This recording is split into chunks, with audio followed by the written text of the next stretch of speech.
All right. Hello, number 7. This is your reading for 2026. Remember that 2026 is a 1 year. So if you are claiming the 7 as your year, that means your attitude number is 6. So March 3rd, April 2nd, May 1st. Okay? So what kind of year is this going to be for you? Well, it's going to be a year of new partnerships. But new partnerships for you are about marriage. So some of you with that 7 year are going to connect with someone with a permanent type energy. And again, when I say marriage, this isn't just in a relationship of a partnership of a husband, wife, or a husband, whatever the situation. This is also about a business relationship. Perhaps this is the year that you're going to connect with someone that is going to take you to the next 20 years, right? So this could be a career path that you're going to be in for the next 20 years. Something that feels permanent, something that feels like, yeah, I can do this for the long term. Right now, the other thing that the 7 is about is internal work, internal spiritual work. Being a new year, one, you are going to have some things that you work on from a spiritual standpoint. And when I say spiritual, that could be religion. This could be a sense of study. You could go deeper in your studies for religion, for spirituality, a study of the self.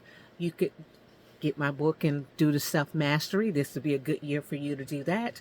So, this is a year for you to actually learn more about who you are. In addition to that, this is a year for you to focus on contracts because if you have certain contracts that you have been ignoring, those contracts will come up, as they say, come due. And you will have to now make some changes in your life to adjust to those things, right? The 7 is about the self more than it is about others and how things relate to you. So when we say the 1 year is about the body and health, then the 1 year for you is more about your body and your health and your hips and your right, and getting the weight down around that area, right, so that you can actually have a healthier time. For you, when it comes to exercise, you need things that allow you to meditate. So things like swimming, things like actual yoga, things like Pilates that allows you to get caught up in a breathing cycle and focus on yourself internally. Running is another one that allows you to do some deep self reflection. That would be beneficial for you. Now, again, as everyone knows, if you've already followed some of the other ones, there are themes that are happening beyond your 7 energy and beyond the 1 energy. There's also a lesson for everybody. And for you, your lesson card is death. Oh, this is beautiful.